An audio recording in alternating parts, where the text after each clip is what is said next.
So I would encourage you to find a comfortable seat to sit with your feet on the floor. If you're able to find something that will allow you to really get centered and grounded as we begin our time of retreat together. And just begin to breathe in and breathe out. Well, hopefully not begin. I imagine you've been breathing in and out, or you wouldn't still be sitting here, but maybe to do so with a little more attention on the breath. We'll have just a minute of silence, and then I'll begin a chant. And obviously you're all muted, so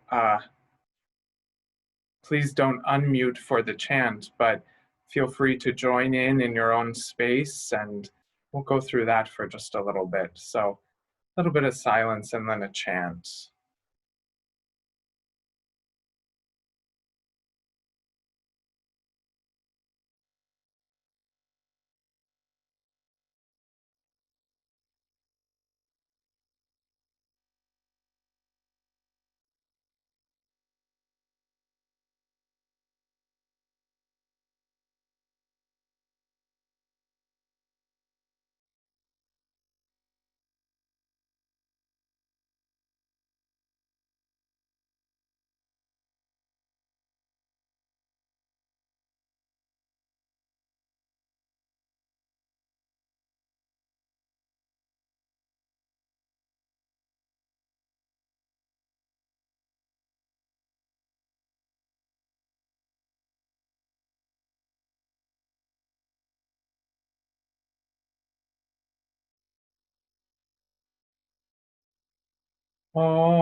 Open my heart, open my heart,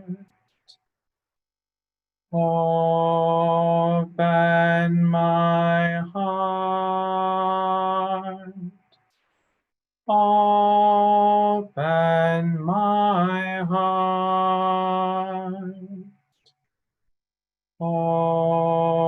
Open my heart, open my heart, open my heart, open my heart. Open my heart, open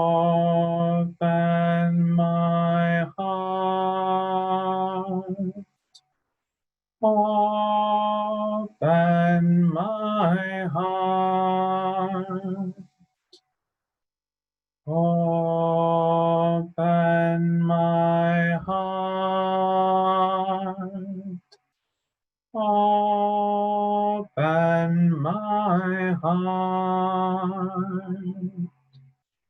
open my heart. Open my heart, open my heart,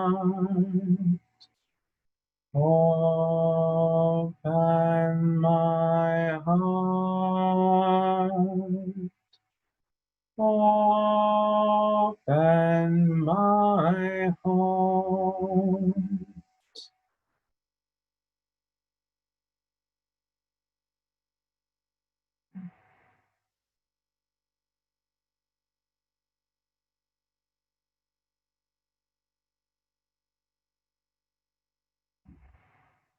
Amen.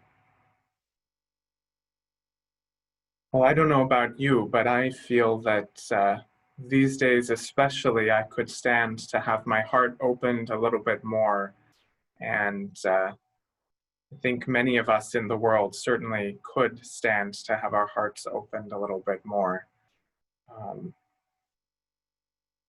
We're going to be talking today and tomorrow and Friday about craft as a vehicle for contemplation. And oh, sorry to hear that, Mary. Just seeing a few chats there. So we're going to be talking about craft as contemplation, as a making as a form of pilgrimage. I know that many of you are knitters, and that's been the connection that I've had with you and how you've gotten connected with me. Many of you may be makers in other capacities. I was saying to Lucy before the retreat started that in many ways this retreat is a retreat just about being human, about making a life, and not so much about making ourselves, but really about finding ourselves through the process of craft and of living a life of faith and intention. So if you're not somebody who knits or spins or sews or does woodworking or whatever, this is still a retreat for you as well. I was looking over my notes for this retreat, and I led this the last time in October of last year in Northern Ireland. And I saw in my notes, I said, we begin and end our retreat in identity. And that's where we'll start today too. I think that's how we begin and end every retreat in a sense. And it's one of the questions that continues to follow me in the spiritual life. Who am I? And the answer is always evolving in there. In one sense, the answer is also always, I don't know. I had this Zen Buddhist teacher when I was in seminary, and she asked that question all the time in our class and our meditation sessions. She would say, who am I? Don't know. And don't know was always the answer to who I am, or to who am I. And so that's certainly a part of the answer. There's always a part of us, I don't know. Who am I today? I don't know. And of course, at the most fundamental level, who am I is answered by that name that only God knows, that only God calls us by. That kind of innermost point within us is that place that only God knows and only God can touch and have access to. And still, I think the question is worth asking and the question is worth answering. However it is in this moment. And that's been one of the joys of revisiting this material for me again and again and again, is that the answer to who am I changes every time I lead this retreat. So when I led the retreat in Ireland last year, I wrote down on here, tell some of my own story, that I'm moving into slowness and integration. Well, that was very nice for October of last year, but since then we've had a pandemic and we've had racial protests throughout the world, and we've closed our guest house here until at least January. So certainly the world is in a different place. And I don't know if slowness and integration so much answer the question of who am I today? And where I am with my crafting in particular. So just take a moment, if you have a journal or if you're sitting there with your needlework or whatever capacity you find yourself in, and ask yourself the question, who am I today? As we begin this retreat time together, who am I in my life, broadly speaking, and who am I in my crafting life? And what is my crafting life today? And notice if the answer is different than it was last October or last week or even this morning. Just take just a moment to reflect on that for yourself, so you know where you are as we're starting this journey together.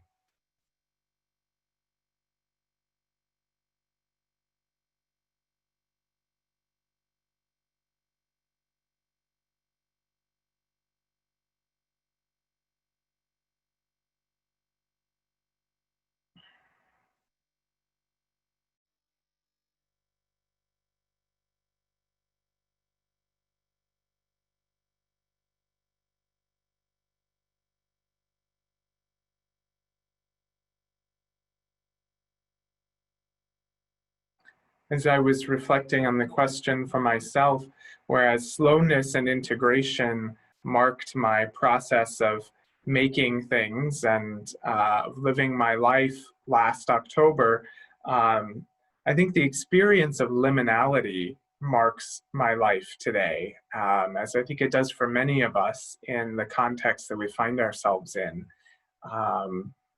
And I'm sitting here in my, this is the craft room here at the monastery, the sewing room.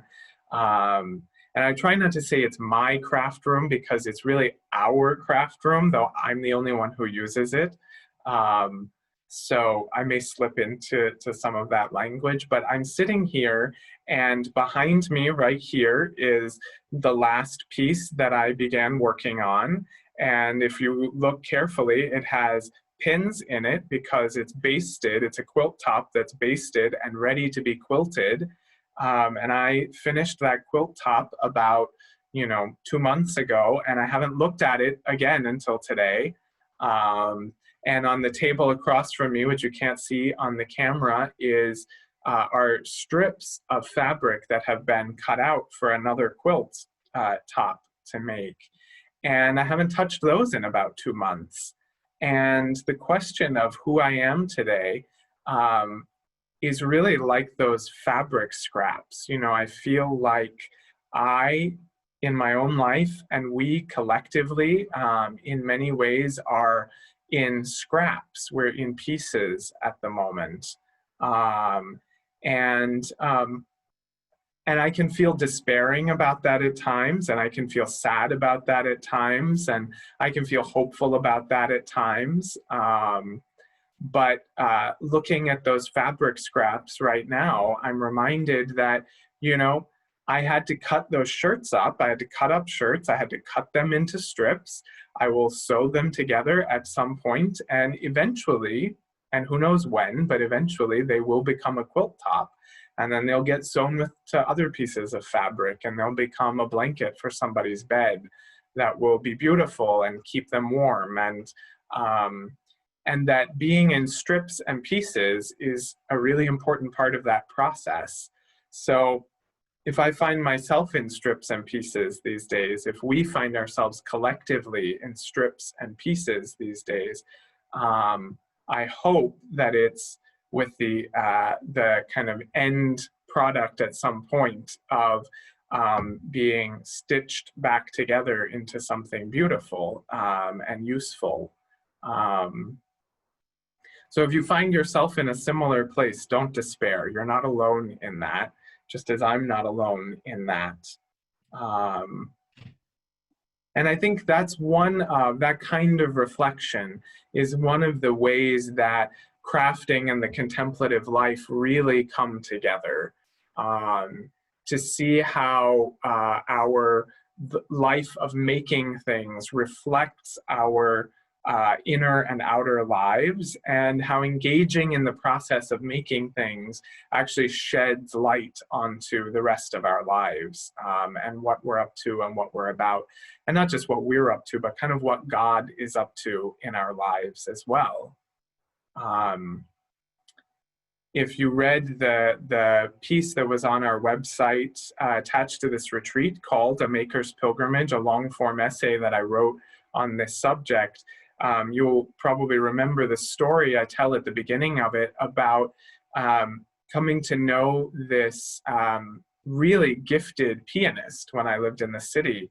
And he was asking me about my favorite pieces of music, and I felt a little embarrassed talking to this, concert pianist about what I liked in music. And I said, kind of self-deprecatingly, I said to him, well, I like blah, blah, blah, but I'm really an amateur. What do you like? And he said, oh, but being an amateur is wonderful. And then he explained to me that the word amateur comes from the Latin word to love. And so an amateur is somebody who loves.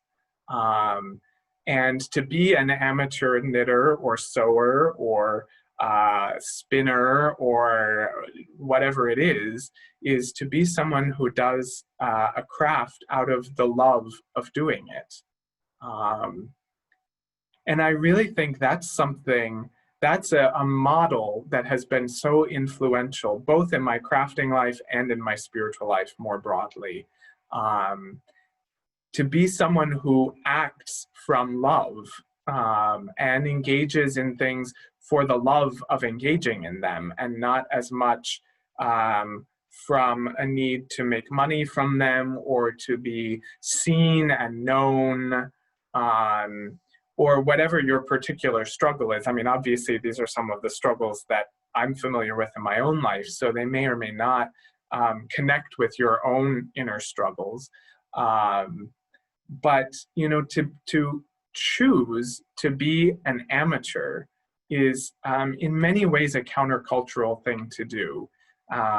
We live, at least here in America, in a society that's really focused on success, on monetizing whatever it is we do, and and crafting can really be an antidote to that. And I find that really amazing that there are so many people online who share their stories, they share their gifts, they share their skills, they share the beauty that they make simply for the joy of it, because they love it and they want to connect with other people who love it. So being an amateur quilter and knitter and sewist and all those things is really at the heart of my identity of who I am in this world. And I hope I'm also an amateur monk and an amateur human being, was just practicing, and some days it comes out better than others. And there's always another chance to practice at another point. So this thing that we're all engaged in, most of us not in a professional capacity, but because we love it for whatever reason, this thing that I'm calling making or handcrafts. And I do think the hand part is important there. It doesn't have to be knitting, it doesn't have to be sewing, it could be gardening, it could be shipbuilding, it could be woodworking or ironmongering or whatever. But I think the hand piece is important, that it's something we do with our bodies. It's a physical activity. I think that's really important. And we're going to talk more about that tomorrow, about the embodied nature of craft. But this handicrafts, for short-term, or a easy way to describe it, is really one of the most fundamentally human activities we could be engaged in. And I have a quote, let me just find it here. By the way, there is on the website, holycrossmonastery.com, if you look for the retreat page for this retreat, you will find a bibliography that has all the quotations that I will share with you. And it also has the long form essay that I mentioned on it. And that was probably the page you used to register for this retreat. But Peter Korn, who wrote a wonderful book, he's a woodworker and a furniture maker, and he wrote a wonderful small book called Why We Make Things and Why It Matters. And this is what he has to say. He says, "Here, I think, is the hidden miracle at the heart of the ordinary in every field of art. Creative work is an experiment through which the maker seeks new ways to envision human potential, using himself as the laboratory. However humbly, we are participating in the ongoing communal project of mankind to narrate what it means to be human, how our universe works, and how we should live." I love that. The ongoing communal project of humankind to narrate what it means to be human, how our universe works, and how we should live. That's really what making is all about. It is, whether we're aware of it or not, it is a participation in this ongoing project to explore what it means to be human. And you may have read Peter Alexander Langland's has a book that's been out for a couple of years now called Creft, Craeft. And he explores all different kinds of handicrafts, from bee skep making to weaving to thatching roofs to all sorts of other things, traditional crafts like that. And he really, one of the major points that he makes in the book is that all of these crafts are really emerge out of the human community's conversation with the natural world. That we learned to weave because we saw stalks of flax and saw them blowing in the wind, and somebody thought, well, maybe you can tie some of these together and then you'll have a rope and that'll be handy for some things. And then eventually that progresses into fabric and clothing and all of those sorts of things.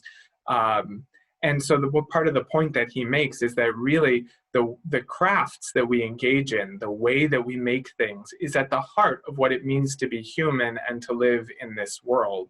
And it's tied with both our evolutionary story as a species, but also with our development of what it means to be human, with our brains developing kind of what is all this human life about.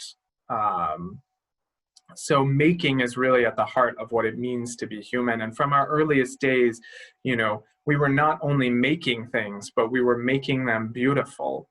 And I think all you have to do is look at the cave paintings to realize that whatever information those paintings were trying to convey to our ancestors, they were also an attempt to make something beautiful. So making and beauty have also always been entwined with one another. And again, we'll get to more about beauty and the nature of beauty on Friday. That'll be a part of the talk on Friday. I want to move, though, into making as a specifically spiritual practice. I think not only is making at the heart of what it means to be human in an evolutionary sense, but it's also a directly spiritual practice. And I use spirituality in the broadest sense of that word when I'm talking about it right now. There's a Roman Catholic theologian named Ronald Rolheiser, and he has a book called The Holy Longing. And in The Holy Longing, he talks about this this part of being human is to have this desire that we cannot contain, that whenever we have something, we always want more of it. And that our desire, even when it's for physical things, is never at the end of the day a purely physical instinct. I can't quote it verbatim, but MFK Fisher, that wonderful food essayist, has this incredible quote about, when I write about food, I'm also writing about hunger, and the hunger for connection and community, and the deep satisfaction of both physical hunger that's satisfied and also the hunger to be in relationship with other people. And that doesn't do the quote justice at all, but the point that she's making there is about how hunger is never just about a physical hunger. There's always a spiritual dimension to it. So in The Holy Longing, Rolheiser goes further, and he says that all that spirituality is what we do with our desire. So an alcoholic has a spirituality, and the spirituality is the spirituality of the bottle. There is this desire that can't be filled and can't be channeled. And so the drink becomes the way of trying to satisfy that desire. So it's not a specifically religious thing. And most of us engage our desire in what you could call a mixed way, in ways that are both healthy and ways that are unhealthy. So we may go to church and have faith community and engage in a faith community and faith practice as a way of engaging our desire to be close and connected with other people and with God. And we may also eat ice cream when we're feeling sad because it somehow fills us, even though it doesn't really scratch the itch that's itching, and taken to an extreme, that's an unhealthy way of meeting our desire. I'm not against ice cream. I think, ice cream is good in moderation. But so we're all mostly engaged in both healthy and unhealthy ways to meet our desires all the time. So you might say we have a mixed spirituality. And really the goal of the Christian life is what John Cashin would call purity of heart, which we could call unity of heart. That the goal of the Christian life is to, over the course of a lifetime, through prayer, through community, through our crafts, through all kinds of other practices, to channel our desire so that our entire desire is focused on God. And so that our relationships and the activities we're engaged in are all a part of the way that we channel our desire to God. I'm not there, and I may have known one or two people over the course of my life who were there or mostly there, but I think that's sort of the end goal, but it's still worth mentioning. So craft is a spiritual activity in that it helps us, whether we think of it this way consciously or not. Craft is a way of engaging our desire. It is a spirituality. Because I think one of the places that craft comes from is this sense of just having too much life within us, kind of being bubbling over with life. And that's certainly, for me, that's certainly where it emerged. When I came to the monastery, and those of you who know me have probably heard me tell this story too many times, but when I first came here, I would work out in the gardens in the warm months. And the first winter I had here, I was just going kind of stir crazy. And then Brother Joseph said to me, "You need a winter sport."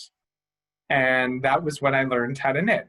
I mean, I had learned the very basics earlier from a friend in seminary, but I took up knitting and got passionate about it that winter when I needed something to do to occupy myself because I just had too much energy and I needed to get it out somehow. I had too much life bubbling up. And any of our creative practices at root have that same sense. Now, I don't mean that that's every moment that we're doing it, or that that's the only reason that we do it, but it is a fundamental aspect of craft, of making things, is just having too much life to contain it within us, and we have to let it out. And so, we bake, or we make quilts, or we spin, or we garden, or whatever it is. And usually there's a communal aspect to that as well. I have too much life within me, so I make a quilt, and then I get to give it to somebody, and I deepen a love relationship in that way. So it's kind of a cyclical thing that we enter into. And at its best, craft really is that kind of spiritual exercise, a way of directing this energy that we have. It's not dissimilar to making love in that sense.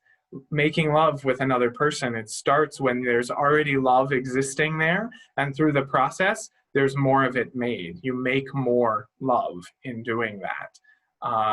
And it's similar to making a quilt, or making a sweater, or making a cake, or growing flowers. There's already love that exists there. There's already a sense of connection, and that connection to God and to the earth and to friends and family and to yourself, it deepens through engaging in that practice.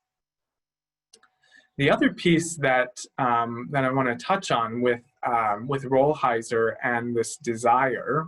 I'm going to take a sip of water first. And the other piece to mention is that in order to move into purity of heart, that kind of single-hearted focus on God, we really need a container for our desire. So desire on its own can burn us up. If you think about kind of setting yourself on fire, well, that's nice as an image, but you're going to get burned. And I've noticed that has been a trend in my own creative life as well, that for me, and this isn't everybody's story, but certainly for me, I can take it to that manic place of doing too much. And, you know, I want to knit and I want to sew and I want to quilt and I want to spin and I want to garden and I want to write and I want to bake. And this is all in addition to being a monk and being the guest master here and all those other things.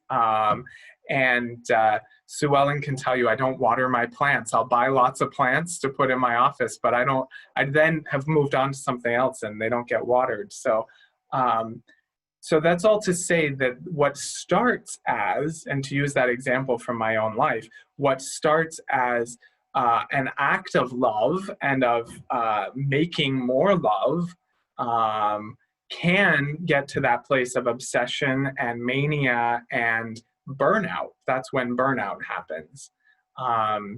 So craft can be a very helpful container for desire, and we all need those containers. So in our love life, our romantic life, vows, marriage vows, monastic vows, priestly vows, those are all kinds of containers. They are a set of boundaries and limitations that allow us really to move more deeply into the desire that we really have at heart.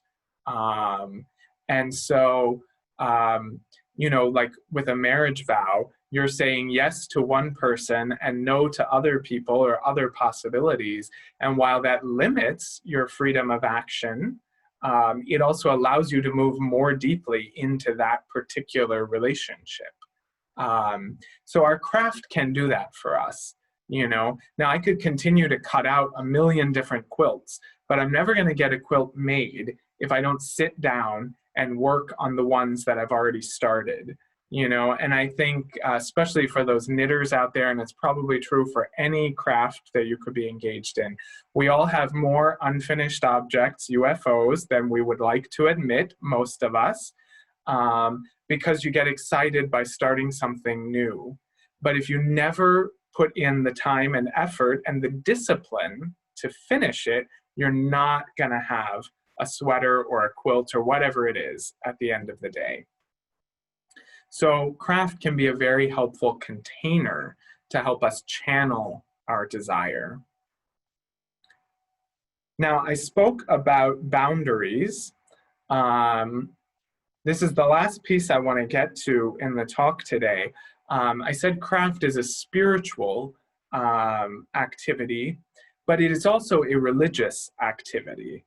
And I sometimes think we make too much of the distinction between spiritual and religious, spirituality and religion, because ideally spirituality has a religious component to it, and religion needs to have a spiritual component to it. But in its broadest sense, craft is also a religious practice. And what I mean by that is, again, to go back to the Latin words here, the word religion comes from the Latin religare, which means to bind together. So religion is meant to be that which binds us together, what binds us one to another, what binds us individually and communally to God, and I think also what binds us within ourselves, what binds us to ourselves. And, you know, if you think about that example I started with in telling my story about these quilt scraps, until they are bound together, until they are religioned, if you will, they will just be scraps that sit on my table here in the sewing room. But they have to be bound together to become a quilt top. Similarly, a quilt literally is bound, is the last stage of making a quilt. If you're spinning, fibers have to be spun together, bound together to make a thread or a yarn. And that's what knitting is as well. It's binding, and weaving is binding fibers together into a larger tapestry or textile in some sense. And so craft is a religious process. I mean, literally, physically, it's religious in the sense of binding materials together. But it's also religious in the sense that through the practice, we are bound more fully together, individually and communally. So what do I mean by that? I mean, in every level that binding happens. I mean that when I make a quilt for somebody, it binds me to that person more closely. Our relationship is deepened. I mean that I am bound more closely to the earth through this practice. I have a quilt that I'll try to remember to bring to one of our sessions tomorrow or Friday, but it's made entirely from discarded altar linens that we had here at the monastery, many of which I dyed using plant material from the grounds and from our food waste. So through that process, I feel more bound to this land that I live on because I was out cutting berries and branches and that kind of thing to bring color to the altar linens that we were using in the church to make this quilt. And through that whole process, I also, and this is the harder piece to put words around, but I think we also are bound more fully to ourselves. Like the quilt scraps become a quilt, the fragments of our hearts and our lives come together more fully through the process of making things. So that what was once all these disparate parts come together. Now, how does that happen? I mean, that's the piece that's hard for me to put words around. I think it's an intrinsic element of craft. It's not something that happens because I think about it.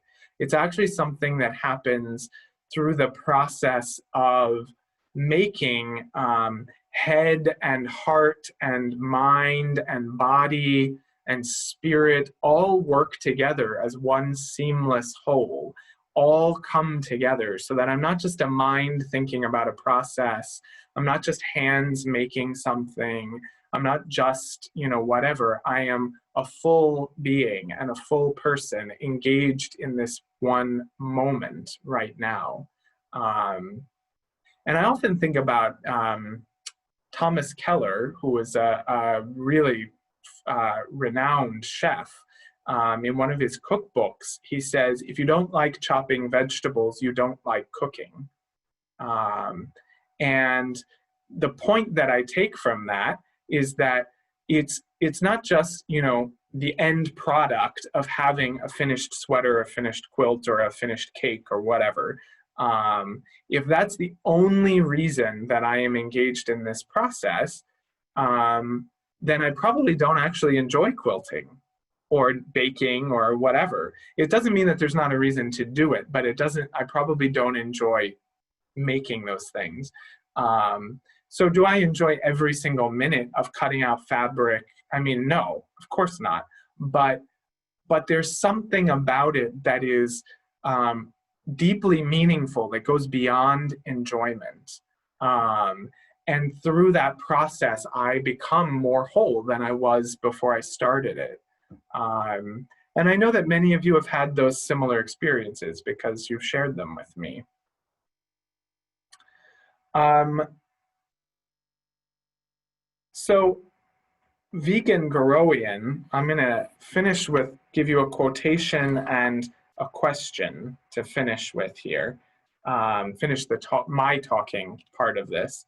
Vegan Goroian is an Orthodox theologian and also a gardener down at the University of Virginia in Charlottesville. And he has a couple of really phenomenal books of meditations on gardening. But this is what he says in one of them. When I garden, earth and earthworm pass between my fingers, and I realize that I am made of the same stuff. Man is a microcosm in whose flesh resonates and reverberates the pulse of the whole creation, in whose mind creation comes to consciousness, and through whose imagination and will God wants to heal and reconcile everything that sin has wounded and put in disharmony. Just love this, he says again. The human is a microcosm in whose flesh resonates and reverberates the pulse of the whole creation, and through whose imagination and will God wants to heal and reconcile everything that sin has wounded and put in disharmony. Now, the language of sin may or may not resonate with you, but the fundamental point that Goroian is making there is that through our engagement with craft, with gardening, with whatever it is, those are processes by which we come into a deeper harmony with ourselves, and through us, and through our engaging in those processes, God is making the world more whole again. That's amazing to think that when I'm sitting there at my sewing machine, God is working to make the world more whole through that action. And I know sometimes we can think that our making, because I've thought this and I've heard other people say this, that our making is somehow self-centered or self-focused because it's not activism in the sense of sort of being out on the forefront of social justice causes and all that. And there is certainly a place for activism and being out there, but also there's a place for returning to center and being made more whole. Because if I'm more whole, the world is already more whole than it was before. Now, it doesn't need to end there, but that's a part of the world becoming more whole. And me being fragmented and frazzled is not going to make the world a better place. So that's very much a part of it. So I want to leave us with a question. I'm going to ask the question, leave a little bit of time for silence, and then open it up to you for sharing and for your own questions. But first, before we do that, my question to you as kind of food for thought is, where are you bound that you need to be unbound? And where are you unbound that you need to be bound? So again, where are you bound that you need to be unbound? And where are you unbound that you need to be bound? So let's take a moment of silence for folks to reflect on that.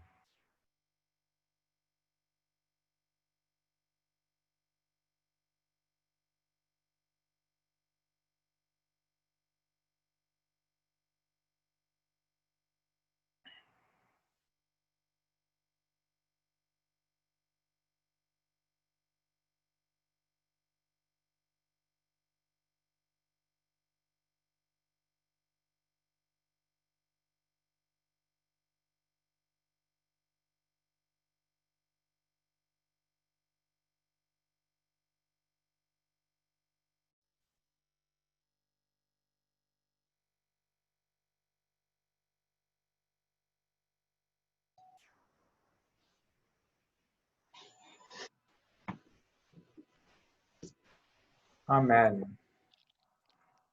Let me just stop the recording.